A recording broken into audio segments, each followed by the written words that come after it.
Hello students, स्वागत है आपका आपके अपने चैनल ज्ञानी ऑडियो हब पे। तो बच्चों, आज हम अपने day 22 class 12th business studies में वापस से कंटिन्यू करेंगे अपने chapter number 5 which is organising. तो जैसा कि हमने अपनी पिछली क्लास में पढ़ा था कि ऑर्गेनाइजिंग स्ट्रक्चर में फंक्शनल स्ट्रक्चर क्या होता है। फंक्शनल स्ट्रक्चर में हमने पढ़ा था कि इसमें सिर्फ और सिर्फ लोग क्या करते हैं, अपने अपने फंक्शंस पे मेन फोकस करते हैं। फंक्शंस के बेसिस पे चेकिंग वगैरह की जाती है। एक ही कंपनी होती है, उस कंपनी के अंदर डिफरेंट फंक्शंस होते हैं और जो सुपीरियर्स होते हैं वो हर एक फंक्शंस को हम क्या करते हैं, वहां पे अलग अलग स्पेशल ट्रीटमेंट दिया जाता है, स्पेशली पर्टिकुलर फंक्शंस पे फोकस किया जाता है।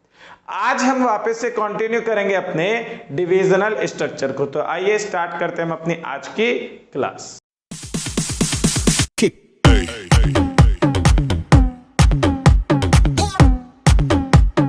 हाँ जी बच्चों, तो देखो डिविजनल स्ट्रक्चर हमने जैसा कि अपनी कल की क्लास में पढ़ लिया था कि डिविजनल स्ट्रक्चर का मतलब क्या है। तो ये वो सारी की सारी जॉब्स के बारे में बताता है जो सिर्फ और सिर्फ एक सिंगल प्रोडक्ट से रिलेटेड है। मतलब क्या कि आपने अपनी ऑर्गेनाइजेशन को जो डिवाइड कर रखा है अलग अलग प्रोडक्ट के बेसिस पे, तो उस प्रोडक्ट के बेसिस वाले स्ट्रक्चर को हम कहते हैं क्या, उसको हम कहते हैं डिविजनल स्ट्रक्चर। जैसे मैंने कल भी बताया आपको टाटा के बारे में कि टाटा कंपनी क्या करती है। टाटा कंपनी बहुत सारी चीजें तैयार करती है। जैसे टाटा कंपनी चाय बनाती है, सॉल्ट बनाती है, उसके अलावा ये ऑटोमोबाइल्स मतलब गाड़ी वगैरह बनाती है ना। तो टाटा कंपनी इतनी सारी चीजें बनाती है और ये तो मैंने बस 3 चीजें लिखी हैं, पर टाटा कंपनी बहुत सारी चीजें बनाती है। लगभग 50% जो कंज्यूमेबल आइटम्स है, मतलब पूरे वर्ल्ड में जितना, वो पूरे इंडिया में जितना भी कंज्यूमेबल आइटम है उसका 50% जो है वो टाटा ही प्रोड्यूस करती है।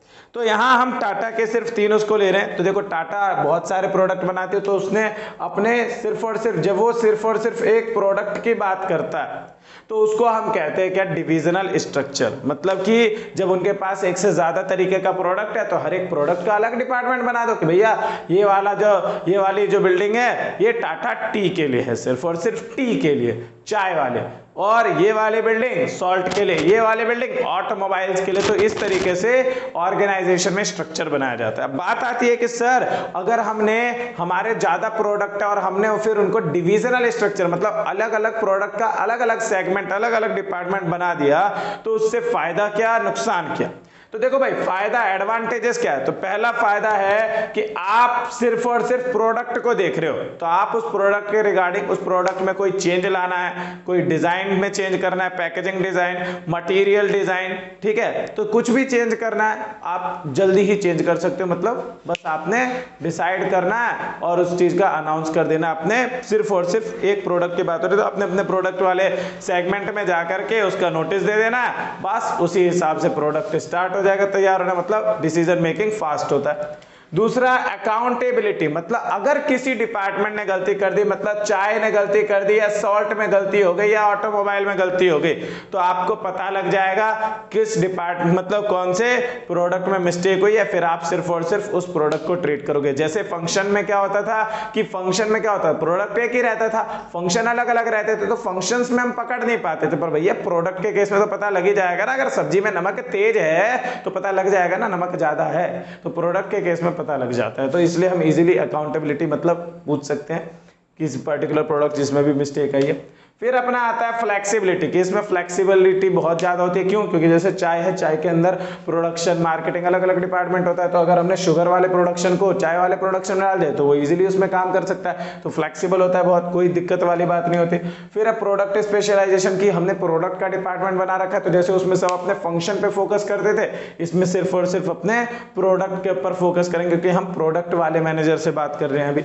और लास्ट में बताया गया इससे एक्सपेंशन और ग्रोथ होने का पूरा चांस रहता है। क्यों? क्योंकि आपने जब एक प्रोडक्ट को अलग ही बना दिया तो उस सेगमेंट का मैनेजर, उस डिपार्टमेंट का मैनेजर सिर्फ और सिर्फ अपने प्रोडक्ट पे फोकस करेगा, उसको किसी दूसरे प्रोडक्ट वाले से क्लैश उतना नहीं होगा, वो अपने प्रोडक्ट पे फोकस करेगा और अपने इंप्रूवमेंट मतलब अपने परफॉर्मेंस को इंप्रूव करता रहेगा। तो इसलिए इसके 5 बेनिफिट्स है। पहला क्या, फास्ट डिसीजन मेकिंग, दूसरा अकाउंटेबिलिटी, तीसरा फ्लेक्सिबिलिटी, फिर प्रोडक्ट स्पेशलाइजेशन और एक्सपेंशन एंड ग्रोथ, किससे एक्सपेंशन और ग्रोथ होने में हमें हेल्प होती है।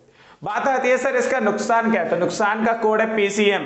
पीसीएम तुमने ली नहीं है पर फिर भी पीसीएम का कोड तुम्हें याद रखना। देखो नुकसान ये है कि लोग सिर्फ और सिर्फ अपने प्रोडक्ट पे फोकस करते हैं। जैसे चाय वाला सिर्फ चाय वाले पे ध्यान देगा, अगर चीनी वाले में उसको कोई मिस्टेक दिखे और वो सुधरवा सकता है तो वो नहीं बताता, वो अपने अपने प्रोडक्ट के ऊपर ध्यान देता है, अपने अपने प्रोडक्ट पे फोकस करते हैं, पूरे फोकस में नहीं कह रहे थे। जैसे फंक्शनल में क्या कह रहा था, तो भाई फंक्शनल में सेल्स वाला, प्रोडक्शन वाला और मार्केटिंग वाला सब एक साथ एक दूसरे के काम में भी हेल्प करवाते थे। जैसे प्रोडक्शन वाले का काम थोड़ा लेट होने लगे तो सेल्स वाले ने हल्की फुल्की हेल्प करवा दी, ठीक है। मार्केटिंग वाले का काम थोड़ा हल्का हो गया, वो सॉरी सेल्स वाले का काम थोड़ा कम हो रहा है, सेल्स उतनी नहीं हो रही तो मार्केटिंग वाला हेल्प करने लग गया, उसने अपनी अपनी टेक्निक बताने लग गया। पर इसमें ऐसा कुछ नहीं होता। चाय, नमक और ऑटोमोबाइल तीनों अलग अलग डिपार्टमेंट है, कोई किसी दूसरे की हेल्प नहीं करता, सब अपने अपने ऊपर फोकस करते हैं। कॉन्फ्लिक्ट मतलब इसमें कॉन्फ्लिक्ट का मतलब ये कहा जा रहा है कि भाई चाय, सॉल्ट और ऑटोमोबाइल तीनों में से कोई एक ऐसा भी होएगा जो सबसे ज्यादा अर्निंग करके दे रहा है, तो वो अपनी चौड़ में रहेगा, मतलब अपना उसका एक अलग एटीट्यूड रहेगा, है ना। तो उसकी वजह से कॉन्फ्लिक्ट होता रहता है, इनके बीच में आपस में एक दूसरे को चैलेंज करते रहते हैं। और लास्ट है मोर रिसोर्सेज रिक्वायर्ड, कि सबसे बड़ा नुकसान इसका ये है कि इसमें ज़्यादा रिसोर्स चाहिए। जैसे अब अगर हमने डिविजनल डिपार्टमेंट नहीं बनाया होता तो हम एक ही फैक्ट्री के अंदर एक ही मशीन के साथ सारे के सारे काम करते, पर अगर हमने डिविजनल स्ट्रक्चर कर रखा है, मतलब हमने अलग अलग सेपरेट हमने क्या कर रखा है, डिपार्टमेंट बना रखा है, तो तीनों डिपार्टमेंट के लिए अलग अलग मशीन आएंगी, अलग अलग रॉ मटेरियल्स आएगा, अलग अलग